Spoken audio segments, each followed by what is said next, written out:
Hello guys, welcome to our channel your online science classroom. তো দেখো এই নোটিশটা যেটা তোমাদের 9 তারিখে অর্থাৎ 9/11/2020-তে যেটা তোমাদের WBMCCর ওয়েবসাইটে বেরিয়েছিল। তো সেই নোটিশটা থেকে আজকে তোমাদের এই ভিডিওটা বানাচ্ছি আমি। তো তোমরা জানো অলরেডি তোমাদের ফার্স্ট রাউন্ডের কাউন্সেলিং স্টার্ট হয়ে গেছে। তো এরপরে কাউন্সেলিংয়ের পর তোমাদের যে রেজাল্টটা বেরোবে ফার্স্ট রাউন্ডের কাউন্সেলিংয়ের পর, সেই রেজাল্টটাতে তুমি কোন কলেজ পেয়েছো সেই কলেজ অ্যালটমেন্ট লেটারটা তোমার আসবে।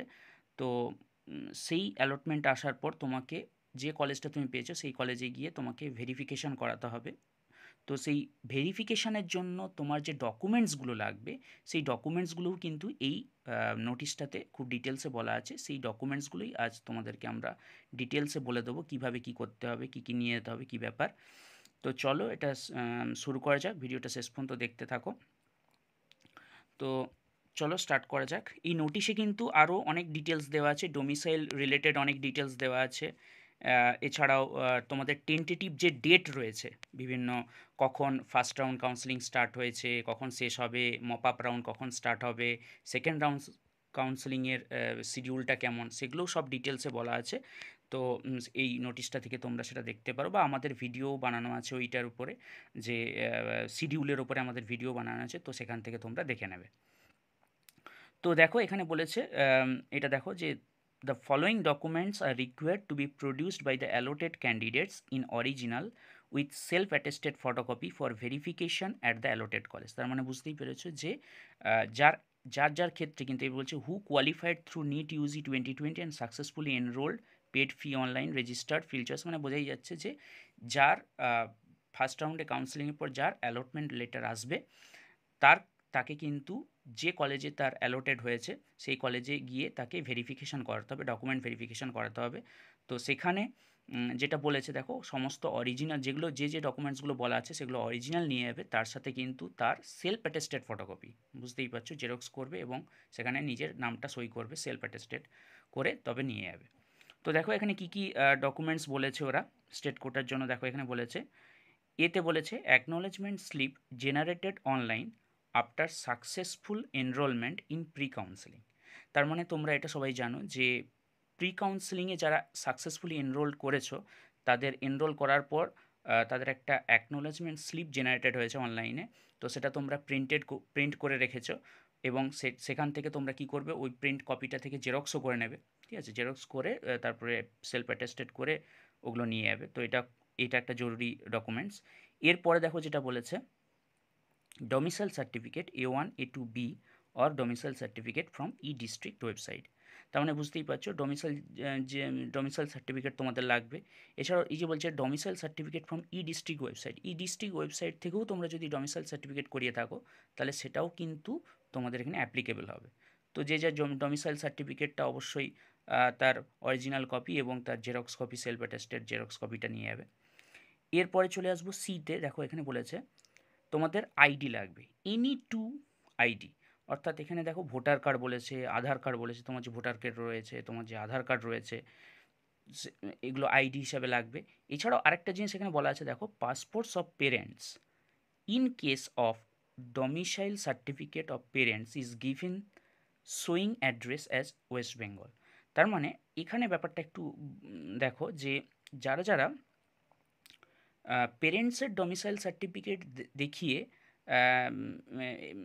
দেখাচ্ছ, যে দেখিয়ে বলছো যে তুমি ওয়েস্ট বেঙ্গলের বাসিন্দা, তো তাদের ক্ষেত্রে কিন্তু তোমাকে পেরেন্টসের সাথে তোমার রিলেশনের যে প্রুফটা সেটা লাগবে। সেটা এখানে বলেছে, ওই জন্যই বলেছে যে পাসপোর্ট অফ পেরেন্টস, ওটা কিন্তু তাদের ক্ষেত্রে লাগবে।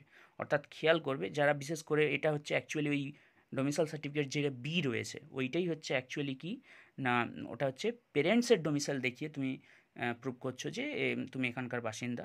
তো সেই হিসাবে তোমাকে কিন্তু তখন কিন্তু অবশ্যই তোমাকে পাসপোর্টস অফ পেরেন্টসটা নিয়ে যেতে হবে। আচ্ছা, এরপরটায় দেখো ডিতে, caste certificate as applicable issued in the state of West Bengal. তাহলে এটা ভালো করে খেয়াল রাখবে, ওয়েস্ট বেঙ্গলে ইস্যু করা কাস্ট সার্টিফিকেট, তুমি এখানকার কোন কাস্টের মধ্যে পড়ছো, তো সেটা তোমাকে সেই কাস্ট সার্টিফিকেট অবশ্যই নিয়ে যেতে হবে। অন্য কোনো স্টেটের ইস্যু করা কাস্ট সার্টিফিকেট কিন্তু গ্রাহ্য হবে না, এটা খেয়াল রাখবে। এরপরে চলে আসবে হচ্ছে নিট ইউজি 2020 অ্যাডমিট কার্ড। তো এটা সবাই জানো যে নিট ইউজি 2020 যে তোমরা দিয়েছো তার অ্যাডমিট কার্ড তোমাদের সকলের কাছে জেরক্স করা রয়েছে, সেটা নিয়ে যাবে। এরপরে নিট ইউজি 2020 র্যাঙ্ক কার্ড, যেটা তোমাদের রেজাল্ট বেরিয়েছে নিটের, সেই রেজাল্টের সেই র্যাঙ্ক কার্ডটা তোমরা অবশ্যই নিয়ে যাবে। এরপরে রয়েছে PWD certificate issued from আইপিজিএমআর Kolkata as applicable.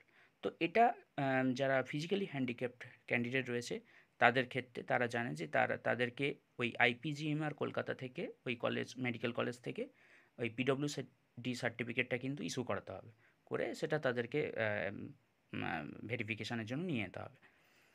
এরপরে দেখো রয়েছে যেটা তোমার payment of counselling fees proof generated online. তো তোমরা যে কাউন্সেলিংয়ের জন্য যে ফিসটা জমা দিয়েছো অনলাইনে, সেটা জমা দেওয়ার পর তোমাদের একটা পেমেন্ট রিসিট জেনারেট হয়েছে অনলাইনে। তো সেই পেমেন্ট রিসিটটা অবশ্যই তোমরা পেমেন্ট রিসিটটা গুছিয়ে রাখবে এবং তার একটা তার 2-3টে জেরক্স করে রাখবে অবশ্যই। তো এটা খেয়াল রাখো, তো ওটাও নিয়ে যেতে হবে তোমাকে। তারপরে দেখো এজ প্রুফ, তোমার এজ প্রুফ তোমরা নিয়ে যাবে, সেটা তোমরা জানো খুব ভালো করে যে তোমার মাধ্যমিকের যে অ্যাডমিট কার্ডটা রয়েছে সেটাই মেনলি এজ প্রুফ হিসেবে দেখাতে হয়। এছাড়াও তুমি বার্থ সার্টিফিকেটও দেখাতে পারো, কোনো অসুবিধা নেই। এরপরে দেখো class 10+2 marksheet for verification of marks, অর্থাৎ তোমাকে উচ্চ মাধ্যমিক অর্থাৎ হায়ার সেকেন্ডারি মার্কশিটটা তোমাকে নিয়ে যেতে হবে মার্কস ভেরিফিকেশনের জন্য, অর্থাৎ তুমি তার জেরক্সও নিয়ে যাবে, অরিজিনালটাও নিয়ে যাবে মনে করে। এরপরে রয়েছে দেখো medical certificate from registered allopathic medical practitioner, অর্থাৎ মেডিকেল সার্টিফিকেট যেটা তোমাকে তোমাকে ওই যে অ্যাটেস্টেড করিয়ে নিয়ে যেতে হবে, তো মেডিকেল সার্টিফিকেটটা অবশ্যই নিয়ে যাবে। এরপরে বলেছে দেখো, যেটা মেডিকেল সার্টিফিকেটটা দেখো এখানে লেখা আছে কিন্তু মেডিকেল খেয়াল করবে, মেডিকেল সার্টিফিকেটটা কিন্তু রেজিস্টার্ড অ্যালোপ্যাথিক মেডিকেল প্র্যাকটিশনারকে দিয়েই কিন্তু তুমি অ্যাটেস্টেডটা করাবে মনে করে। এরপরে হচ্ছে provisional allotment letter generated from, এটা তো বুঝতেই পারছো যাদের কাউন্সেলিংয়ে তুমি করার পর তোমার যে অ্যালটমেন্ট লেটারটা আসবে সেটা তুমি এই ওয়েবসাইট www.wbmcc.nic.in থেকে তুমি এখান থেকে অ্যালটেড লেটারটা পাবে, অ্যালটমেন্ট লেটারটা, সেটা তোমাদেরকে নিয়ে যেতে হবে। তো এই হচ্ছে তোমার ডকুমেন্টসগুলো, এই ডকুমেন্টসগুলো অবশ্যই তোমাকে নিয়ে যেতে হবে। এছাড়াও তুমি এক্সট্রা হিসাবে কতগুলো, যদি ওই দিন তোমার অ্যাডমিশনও হয়ে যায়, যদি তুমি আপগ্রেড করতে না চাও, যদি তুমি ওই দিন অ্যাডমিশন হতে চাও, তো সেক্ষেত্রে অনেক সময় হোস্টেল অ্যালট করে দেয়। তো সেই হোস্টেল অ্যালটের জন্য অনেক সময় তোমার অনেক সময় কয়েক কপি তোমার পাসপোর্ট সাইজ ফটোও লাগতে পারে, তো এই জন্য কয়েক কপি পাসপোর্ট সাইজ ফটোও তুমি নিয়ে যেতে পারো। এছাড়া তুমি যদি অ্যাডমিশন হও তোমার ওই বন্ডের পেপারটা লাগবে, 1 লাখের যে বন্ডের পেপারটা তোমাকে ওই 10 টাকার স্ট্যাম্প পেপারে যে তোমাকে লিখে নিয়ে যেতে হবে, ওইটা তুমি ওই বন্ডের ব্যাপারটা অবশ্যই খেয়াল রাখবে, যদি তুমি অ্যাডমিশন হতে চাও বন্ডের ব্যাপারটা কিন্তু তোমার লাগবে। তো এই মোটামুটি এই হচ্ছে তোমার টোটাল ডকুমেন্টস যেগুলো তোমার ভেরিফিকেশনের জন্য লাগবে এবং অ্যাডমিশনের জন্য লাগবে। তো এইগুলো ভালো করে খেয়াল রাখো। তো আজ ভিডিওটা এই পর্যন্তই। যদি তোমাদের ভিডিওটা ভালো লেগে থাকে তাহলে অবশ্যই লাইক করো এবং আমাদের চ্যানেলটাকে সাবস্ক্রাইব করো, আমাদেরকে ফলো করো। আমরা একটার পর একটা তোমাদের ডিটেলসে তোমাদের যে কোয়ারিগুলো আছে সেগুলো সলভ করব এবং তোমাদের যদি কিছু জানার থাকে তাহলে অবশ্যই আমাদের কমেন্ট সেকশানে আমাদেরকে কমেন্ট করো, আমরা তার উত্তর দেওয়ার চেষ্টা করব অবশ্যই। তো আজ এই পর্যন্তই।